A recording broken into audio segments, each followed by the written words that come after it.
ہے نا، مد متصل، مد منفصل، مد لازم، ان کو آپ اچھی طریقے سے ان کی ڈیفینیشن یاد کیجیے گا، تب اگلا سبق یہ آپ کو سمجھ میں آئے گا۔ اور میں پوچھوں گا کون سا مد کہاں ہے، ٹھیک ہے، کون سا مد ہے، مد متصل ہے یا مد منفصل ہے، ٹھیک ہے۔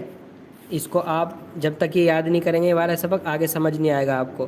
تو میں آپ کو میں آپ کو کلاس میں یہ سبق لکھ کر شیئر کر دوں گا، اور سارے مد متصل، مد منفصل، ان کی ڈیفینیشن لکھ دوں گا میں۔ آپ گروپ میں اگر جوائن نہیں ہیں تو ہمارے واٹس ایپ پر نمبر دیا ہوا ہے ہم نے، آپ اس پر نام لکھ کر اپنا میسیج کریں، ہم آپ کو گروپ میں جوائن کریں گے تاکہ آپ کو یہ سبق سمجھنا آسان ہو جائے، ٹھیک ہے بھائی۔ تو یہ ہمارا سبق تھا مد کا، کل کو بھی اسی سے ریلیٹڈ ہے سبق، مد سے ریلیٹڈ، ٹھیک ہے۔ میں جا رہی ہوں، السلام علیکم، علی بول رہی ہیں، ٹھیک ہے، وعلیکم السلام ورحمۃ اللہ۔ سلمان بول رہے ہیں آپ لوگ صحیح سے پڑھیے گا سب لوگ، جی۔ مد 3 طرح کا ہوتا ہے۔ چاند بھائی بول رہے ہیں سوری، جی جی کوئی بات نہیں بھائی، چاند بھائی آپ 5 وقت نماز پڑھتے ہیں، امید ہے سبھی پڑھتے ہوں گے نماز، نماز چھوڑنے کی چیز نہیں ہے کیونکہ، ٹھیک ہے بھائی، نماز پڑھنے کی چیز ہے، امید ہے سبھی پڑھتے ہوں گے۔ یہ کون ہے؟ وعلیکم السلام، سفیان غازی، کیا حال ہے؟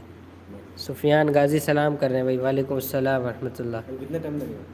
بس فنش ہو گیا، 5-7 منٹ لگے گی، کیا بات، خیریت؟ کرسی چاہیے تھی؟ نہیں اور بولیے، کار صاحب گھر ہی ہے؟ ہاں گھر ہی ہیں شاید، اب تو پتہ نہیں ہے یا نہیں، اب جب میں آیا تھا جب گھر ہی تھے اس وقت۔ چلو ٹھیک ہے بھائی، تو آج کا سبق ہمارا مکمل ہو گیا ہے، اور کسی کو کچھ معلوم کرنا ہو تو معلوم کر لیں، انشاءاللہ پھر ہم آپ سے اجازت چاہیں گے۔ فاطمہ زہرا اور ہا اولائی کے بارے میں کل بتاؤں گا، اس کی جو گرامر ہے ہا اولائی کی،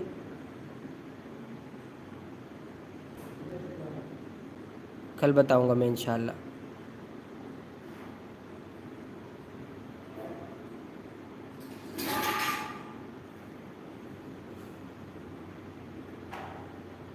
یہ قاعدہ ایسا ہے، اس کو اگر کوئی محنت سے پڑھ لے گا نا تو انشاءاللہ اس کو پھر یعنی ڈائریکٹلی قرآن پڑھنا آ جائے گا، مطلب وہ ڈائریکٹلی قرآن کھول کے پڑھ سکتا ہے اگر آپ اس کو محنت سے پڑھ لیں گے۔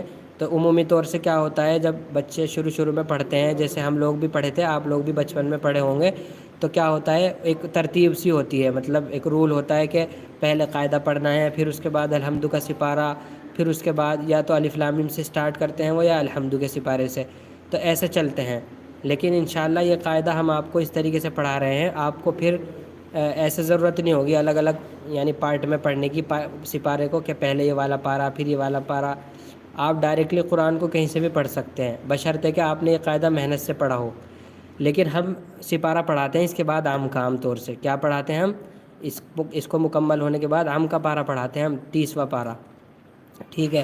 اس کو پڑھانے کا مقصد کیا ہے، اس کے فائدے کیا ہیں پڑھانے کے، کیونکہ اس کے اندر جو صورتیں ہیں وہ عموماً وہ صورتیں ہیں چھوٹی چھوٹی صورتیں ایک تو، اور عام طور سے اسی پارے میں سے اکثر کو صورت یاد ہوتی ہیں، تو ہم اس پارے کا سلیکشن اس لیے کرتے ہیں تاکہ نمازوں کے اندر جو صورتیں ہماری پڑھی جاتی ہیں وہ اچھے طریقے سے ہمارے صحیح ہو جائیں، ان میں جو کچاوٹ یا قواعد کی کمی ہو تو تاکہ وہ صحیح ہو جائے، تو اس لیے ہم اس کا سلیکشن کرتے ہیں۔ اس قاعدے کے بعد ہم ڈائریکٹلی قرآن کو نہیں پڑھاتے الف لام میم سے، تو وہ بھی قرآن ہی کا پارہ ہے، آپ سمجھیے کہ وہ بھی قرآن ہی چل رہا ہے ہمارا، ٹھیک ہے۔ تو ہم کا پارہ پڑھاتے ہیں اس کے بعد میں، تاکہ آپ لوگوں کو وہ تمام صورتیں بہترین یاد ہو جائیں اور نماز آپ کی اور زیادہ اچھی ہو جائے، ٹھیک ہے، کیونکہ نماز بہت بڑی چیز ہے، ہم اس کو جتنا اچھے طریقے سے پڑھیں گے اللہ تعالیٰ کے نزدیک اتنا ہی ہے قبولیت کا درجے کو پہنچے گی، ٹھیک ہے۔ تو نماز میں قرآن پڑھا جاتا ہے، جب ہمارا قرآن صحیح ہوگا تو نماز بھی ہماری اسی طریقے سے صحیح ہوگی، تو اس لیے ہم اس کو قرآن کریم کا پارہ پڑھاتے ہیں، تو اسی میں ہم اگر آپ لوگ کہیں گے تھوڑا تھوڑا کہیں کہیں پر سے ترجمہ کرتے چلیں گے۔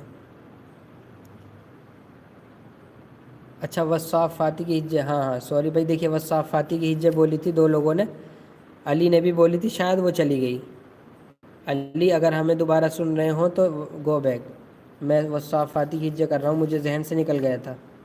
دیکھیے بھائی والصافاتی، یہ رہا والصافاتی، نظر آ رہا ہے آپ کو، میں اس کی ہجے کر رہا ہوں، واو صاد زبر وص، صاد فا مد کھڑا زبر صاف، واو صاد زبر وص، صاد فا مد کھڑا زبر صاف، فا کھڑا زبر فا، تازیر تی والصاف،